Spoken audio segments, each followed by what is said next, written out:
What's up, everybody? This is Jamie, the owner of Blue Diamond Vapors. Want to make a quick video and talk to you guys about Sb201. Now, I know some of you guys have heard about Sb201 already and you've already made some public comment. That's great.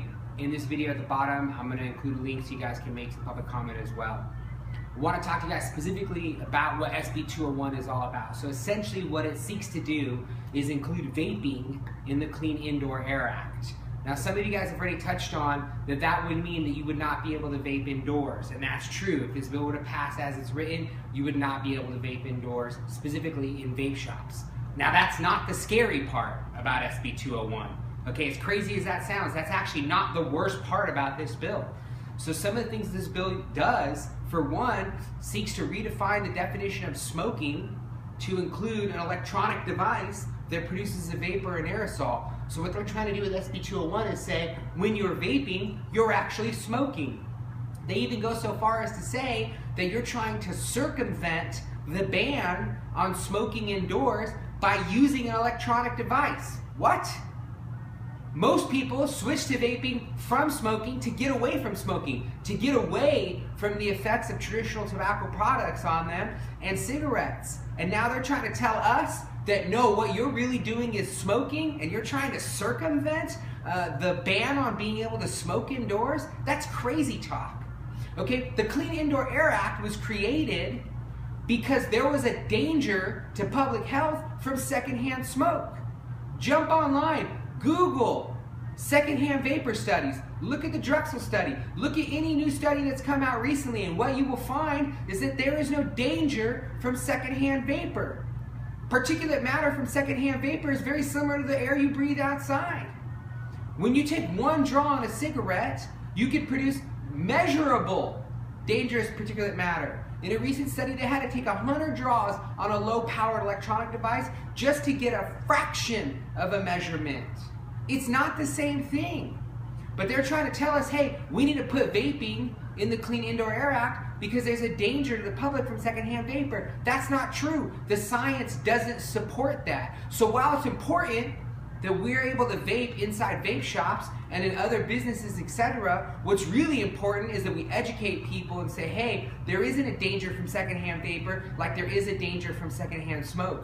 On top of that, they want to make it an offense, a criminal offense. You vape indoors, you're going to get cited with a misdemeanor and a $100 fine. Now you're being punished for switching from smoking to vaping. If the Clean Indoor Air Act were to pass, you would have to vape in the same spots designated for smokers, which means you would have to stand next to the products that you were trying to get away from in the first place. So let me get this straight. You wanted to switch from smoking to vaping. So I'm going to write a law that forces you, that regulates you to smoking sections where you have to stand next to cigarettes. You have to be around the product that you were looking to escape in the first place. Tell me, does that make sense? No, it makes no sense whatsoever. And it's important in our public comment that we talk about those things. Okay, that we share, hey, we're vaping to get away from these traditional products, not to be regulated back into a situation where we've got to be standing next to people who are smoking analog products or traditional cigarettes, because that's not what we're about. We're not smokers, we're vapors. Okay, vaping is not smoking. Seeking to redefine the definition of smoking to include electronic devices is ridiculous. What they need to be doing is creating a legal definition of vaping, which is using an electronic device that doesn't combust to produce a vapor and aerosol, that doesn't present a secondhand danger like a traditional analog product, and that isn't included in the Clean Indoor Air Act.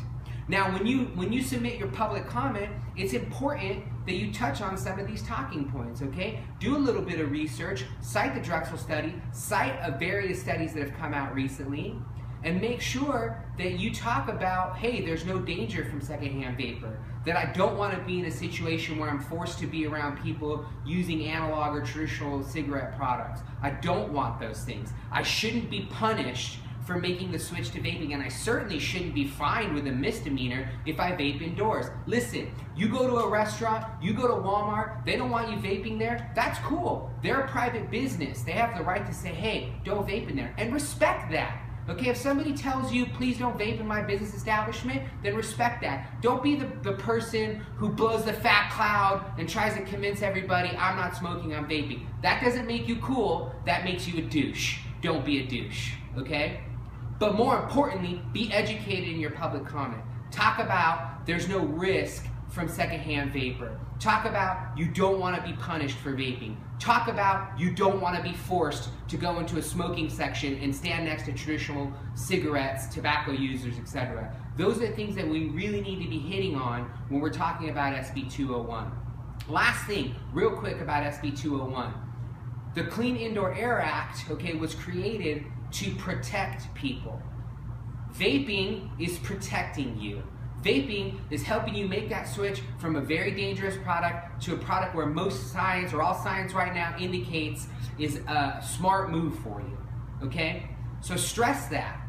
If the Clean Indoor Air Act is there to protect people, then make sure the Clean Indoor Air Act protects you and doesn't include vaping indoors, doesn't force you to stand next to people who are using traditional tobacco products, cigarettes, etc., okay? And most importantly, is not a crime, all right? Thank you guys for watching the video. Like it, share it, spread the message. If you guys have questions about SB201, other talking points, etc., you can always find me on Facebook. Hit me up in the shop, whatever you need. Cool? Take care.